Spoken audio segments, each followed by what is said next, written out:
अध्यादेश पर रोक नहीं, सुप्रीम कोर्ट में याचिका डाली गई थी इस कानून के खिलाफ और अब देखिए सुप्रीम कोर्ट ने रोक लगाने से इनकार कर दिया है। हालांकि 4 हफ्तों में यूपी सरकार से जवाब मांगा गया है, लेकिन बड़ी खबर यह कि लव जिहाद अध्यादेश पर रोक नहीं।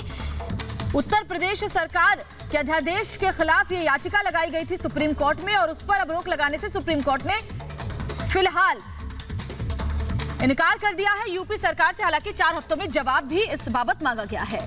तो फिलहाल इनकार रोक से, लेकिन वो डिटेल साझा करने को कहा गया है यूपी गवर्नमेंट से कि लव जिहाद को लेकर जो कानून बना है उसका प्रावधान क्या क्या और क्या क्या किन किन बातों को शामिल किया गया है, ये कैसे कारगर होने जा रहे हैं, ये तमाम ऐसे पहलू हैं जिसको लेकर 4 हफ्ते में यूपी गवर्नमेंट को सुप्रीम कोर्ट में जवाब दायर करना है, जवाब दाखिल करना है। लेकिन सबसे महत्वपूर्ण पहलू ये है कि रोक से इनकार कर दिया है, क्योंकि जो याचिका दाखिल की गई थी उसमें सीधे सीधे मांग यही थी कि ये लव जिहाद कानून जो है इस पर रोक लगनी चाहिए। फिलहाल यूपी गवर्नमेंट को राहत है।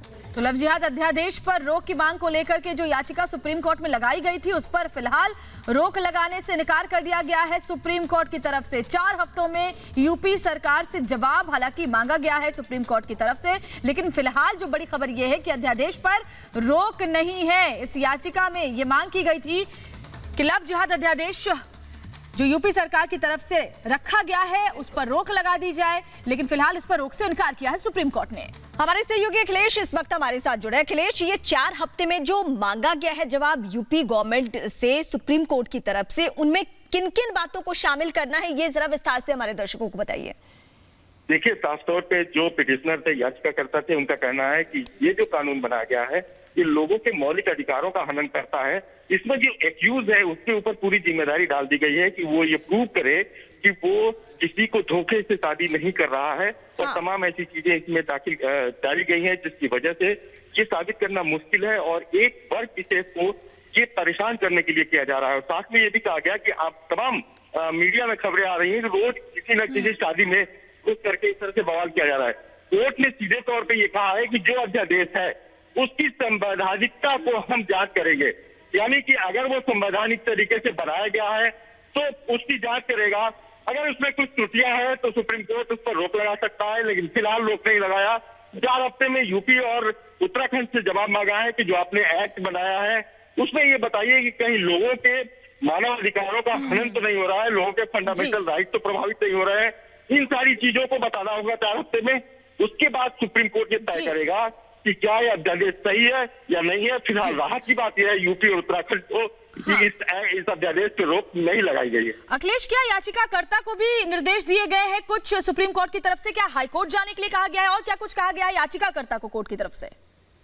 देखिए, शुरू में जब सुनवाई शुरू हुई उस समय चीफ जस्टिस ने कहा कि इस तरह की याचिकाएं हाईकोर्ट में पेंडिंग है, इस तरह की याचिकाएं पे इलाहाबाद हाईकोर्ट नोटिस जारी कर चुका है, उत्तराखंड हाईकोर्ट में पेंडिंग है, तो आप यहाँ क्यों आए, क्यों नहीं आप उन स्टेटों में जाते हैं। याचिकाकर्ता ने कोर्ट को बताया कि देखिए इसके बाद भी तमाम स्टेट हैं जो इस तरह के कानून बना रहे हैं। मध्य प्रदेश अध्यादेश जारी कर चुका है और हरियाणा में तैयारी चल रही है, कई ऐसे स्टेट हैं। ऐसे में किसी एक जगह पर्टिकुलर जाकर उस स्टेट की बात को रखना बाकी स्टेटों में जाने से बेहतर है कि खुद सुप्रीम कोर्ट देश के सभी मामलों को अपने पास बुला करके और एक जगह सुनवाई करे, क्योंकि अलग अलग स्टेट में हो सकता है अलग अलग कुछ अध्यादेश में कुछ बातें हो, इसलिए बड़ा कंफ्यूजन हो जाएगा। कोर्ट ने इस बात को सुना और उसके बाद नोटिस जारी किया और नोटिस जारी करके 4 हफ्ते में जवाब मांग लिया है। फिलहाल तमाम जानकारी के लिए शुक्रिया। लेकिन सुप्रीम कोर्ट पे और यूपी गवर्नमेंट पे हमारी निगाहें इस लिहाज से बनी हुई है कि 4 हफ्ते में जो जवाब दाखिल किया जाता है उनमें किन किन बातों को शामिल किया जाता है।